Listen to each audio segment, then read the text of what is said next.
जय हिंद दोस्तों, welcome to my YouTube channel. आपण या व्हिडिओमध्ये बघणार आहोत 12वीचा निकाल कधी लागणार आणि तो बघायचा कसा, म्हणजे त्याची वेबसाईट कोणती। जर तुम्हाला संपूर्ण माहिती जाणून घ्यायची असेल तर व्हिडिओला शेवटपर्यंत बघावे लागेल। चला तर सुरू करूया हा व्हिडिओ। तर मित्रांनो, तुम्हाला सर्वात अगोदर गुगलवर येऊन सर्च करावे लागेल mahscboard.in।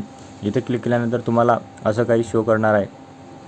इथं तुम्हाला शो केल्यानंतर असं खाली स्क्रॉल करावं लागेल। खाली स्क्रॉल केल्यानंतर तुम्हाला इथे बरेच ऑप्शन मिळतील। हे ऑप्शन आपण इथं बघू का। जसं तुम्हाला सर्वात पहिलं ऑप्शन मिळणार आहे विद्यार्थी लॉगिन, इन्स्टिट्यूट लॉगिन, मंडळ कर्मचारी लॉगिन, भारत सरकार पोर्टल, महाराष्ट्र शासन, आपले सरकार, गुणपत्रक व प्रमाणपत्राची ऑनलाईन पडताळणी, एसएससी आणि एसएससी, महाराष्ट्र राज्य मुक्त विद्यालय मंडळ, शालेय शिक्षण व क्रीडा विभाग, डिजी लॉकर, परक, डाउनलोड सूचना, निकालांची सांख्यिकीय माहिती, विशेष विद्यार्थी, क्विक लिंक्स, प्रकाशन, बातम्या व कार्यक्रम, मूल्यांकन, माहितीचा अधिकार, असे तुम्हाला इथं बऱ्याच प्रकारचे ऑप्शन अवेलेबल मिळतील। आणि हा महत्त्वाचे म्हणजे आपल्या जे निकालची दिनांक आहे हे 6 मे 2025 रोजी दुपारी 1 वाजता तुमचा निकाल हा जाहीर होणार आहे।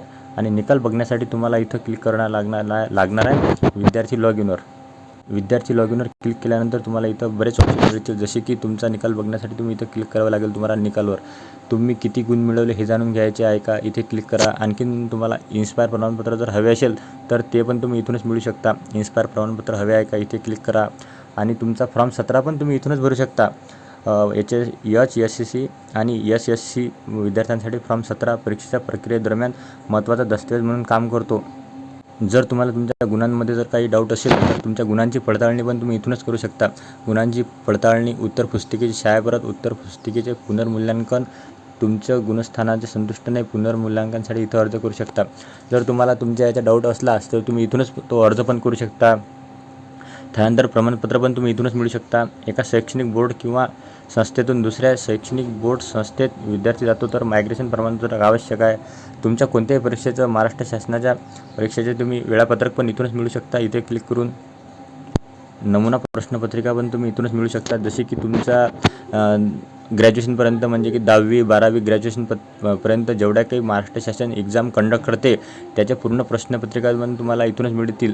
म्हणजे तुमचा 10वीत तुम्हाला कसा पेपर येणार आहे, 12वीत तुम्हाला कसा पेपर येणार आहे, ग्रॅज्युएशनमध्येपर्यंत तुम्हाला कसे पेपर येतील, ते सर्व प्रश्नपत्रिका तुम्ही इथूनच मिळून ते आपल्या घर बसल्या तुम्ही सोडू शकता। म्हणजे तुमचा सराव चांगला होऊ शकतो। ते सर्व काही तुम्हाला इथूनच मिळणार आहे। निकाल बघण्यासाठी तुम्हाला इथे क्लिक करावं लागणार आहे। निकाल या सेक्शनवर तुम्हाला क्लिक करावं लागणार आहे। इथे क्लिक केल्यानंतर तुम्हाला असं काही शो करणार आहे, जसे की तुम्हाला 10वीचा निकाल बघायचा असेल तर तुम्हाला SSC निकालवर क्लिक करावं लागणार आहे। आणि 12वीचा जर निकाल बघायचा असेल तर तुम्हाला HSC यावर क्लिक करावे लागणार आहे। तर आपण यामध्ये बघणार आहोत आपला 12वीचा निकाल। तर आता सध्या आपला जो विंडो आहे तो अवेलेबल नाही आहे, कारण की आपल्या निकालाची तारीख 6 मे 2025 आहे, त्यामुळे ते आपल्याला इथे अवेलेबल नाही। जसे की आपण 6 तारखेला आपला विंडो हा सकाळी 10 वाजतापासूनच इथे अवेलेबल होणार। म्हणजे तुम्ही इथं तुमचा रोल नंबर आणि तुमच्या आईचे नाव टाकून तुमचा निकाल बघू शकता। असेच नवनवीन व्हिडिओ बघण्यासाठी आणि हा व्हिडिओ आवडला असेल यासाठी तुम्ही चॅनलला सबस्क्राईब करू शकता आणि व्हिडिओला लाईक करू शकता। जय हिंद।